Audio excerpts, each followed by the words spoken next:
I come from a long line of firefighters, and I plan on being one too. But did you know the first woman firefighter was black? So, in celebration of African American History Month this February, we thought it would be most appropriate to look back and remember African Americans who have led the way in making American fire service history. Do you know who's considered to be the very first female firefighter in U.S. history? Well, her name is Molly Williams. Known about her other than that she was an African American woman who was born a slave in New York City.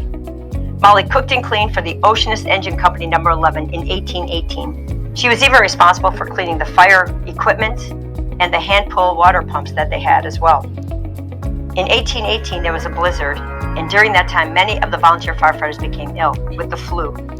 Because Molly had spent so much time around the equipment, she knew how to fight fire. She knew how the equipment worked. She helped on a fire when there was a call for help during that time. And at that point, they knew that Molly could do this job. She became part of the volunteers answering the call for firefighters. She was known for her strength, her toughness, and her ability to help, as well as any of the men. The men of the Oceanist Engine Company said of Molly that she was as good as fire lady as any of the boys, and declared her volunteer number 11, which was an unofficial member. It's thanks to Molly Williams that women like Judith Livers became the nation's first female paid firefighter back in 1974 for the Arlington County Fire Department. And then 2 years later, in 1976, Toni McIntosh was the first African American female career firefighter who was hired by Pittsburgh, Pennsylvania Fire Department. So you've learned a little bit about Molly and what she's done for women in the fire service. I have to say this is inspirational to me because she has broken ground where ground has never been broken before, and helped folks like me in my career, knowing that she has broken barriers, and that's why it's so motivational to me. And then what it's done for other female firefighters across the country.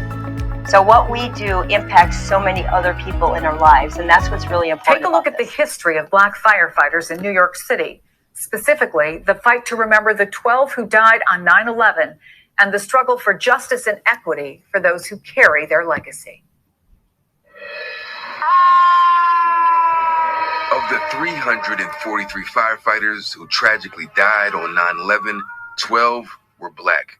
Leon Smith, great guy, always had a big smile on his face. Captain Paul Washington knew them all. Captain Vernon Richard. We studied together to become Florida captains. Including Keith Maynard. That was my friend. I miss Keith. Washington and Maynard bonded as members of New York's Vulcan Society, an association of black firefighters focused on fighting racial discrimination and building racial equity in the department. The nation mourned together.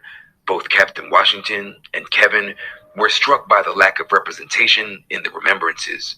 There was never an image of them throughout the whole deal in 9/11. There wasn't always a picture of him. There's one or two stories, but then it was just forgotten.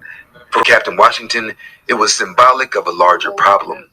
People of color make up a majority of New York City's population, but the fire department remains overwhelmingly white. You know, when you're black on this job, it's just like being black in America. It's difficult. You got to fight to be treated fairly. You got to fight for them to change the policies that kept blacks off of this job for so long. So Washington focused on the fire department's entrance exam. There was no way you were going to get on the job in New York if you weren't prepared or if you wasn't exposed to the way the test was given and what to expect. What was the stance of the city and the fire department? I mean, we brought these issues to their attention, and they would just blow us off, basically, you know.